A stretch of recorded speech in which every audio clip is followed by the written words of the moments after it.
បាទថ្ងៃដែលខ្ញុំបានចុះមកមើលស្រូវបងស្រីម្នាក់នៅខាងភូមិចម្លងស្រីឃុំស្ដេចគង់ខាងលិចស្រុកបន្ទាយមានខេត្តបន្ទាត់បាទហើយសពគាត់មានបញ្ហាឡើងខំលឿងពេញស្រែទាំងអស់បាទហើយមានរលួយគល់ឲ្យដីឡើងខាស់រឹងស្លឹកវាឡើងហមបាទវារោគសញ្ញាវាមានជំងឺបន្លាស់ផងបាក់តេរីផងហើយនឹងរលួយគល់បាទហើយចាំមើលខ្ញុំធ្វើការតេស្តព្យាបាលវិសោធរោគថ្នាំមកព្យាបាលស្រែនេះបាទហើយយើងមើលរូបភាពមុនពេលព្យាបាលហើយខ្ញុំត្រឡប់ទៅវិញក្រោយពេលព្យាបាលហើយខ្ញុំថតឲ្យមើលម្ដងទៀតបាទហើយយើងមើលរូបភាពមុនពេលដែលយើងព្យាបាលដីស្រែនឹងខាស់ដីក៏រឹងហើយស្រូវឡើងខំខ្លោចលឿងពេញស្រែទាំងអស់បាទថ្ងៃដែរយើងមកមើលលទ្ធផលទាំងអស់គ្នាបាទក្រោយពេលយើងព្យាបាលបាន12ថ្ងៃបាទឃើញថាស្រូវនេះវាជាវិញបាទវាល្អប្រសើរវិញហើយយើងមើលរូបភាពជាក់ស្ដែងដែលខ្ញុំ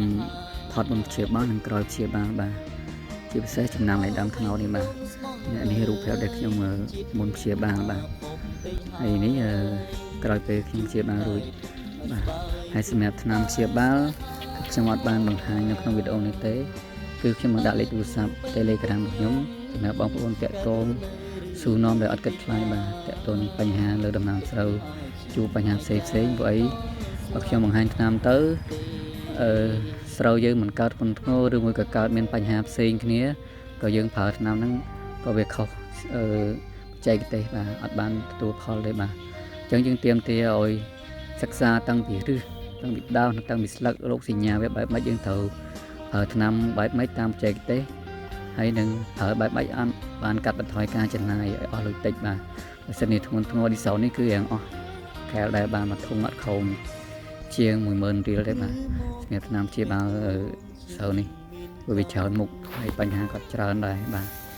អញ្ចឹងខ្ញុំសូមមិនបង្ហាញឈ្មោះថ្នាំទេបាទហើយ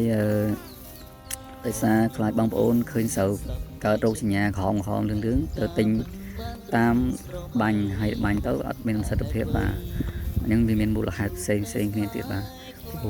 ជួបមកដំណាក់កាលវាតែងតែមានតិចហើយនឹងច្រើនបើយើងជួបបញ្ហាតិចយើងប្រើអស់តិចបើថាជួបបញ្ហាច្រើនយើងប្រើអត់ចំណាយអស់ច្រើនដែរតែបើយើងមិនព្យាបាលវានឹងខូចអស់មិនបានផលមិនបានថ្លៃដើមវិញបាទអញ្ចឹងយើងត្រូវតែដោះស្រាយតាមបញ្ហាដែលវាជួបបាទសម្រាប់វីដេអូនេះសូមបញ្ចប់ទៅនឹងបាទហើយខ្ញុំនឹងថតបន្តទៀតនៅពេលដែលស្រូវនេះចេញជាផលជាផ្លែជាផ្កាមកបាទខ្ញុំនឹងមកថតជូនបងប្អូនមើលម្ដងទៀតបាទសូមអរគុណបាទ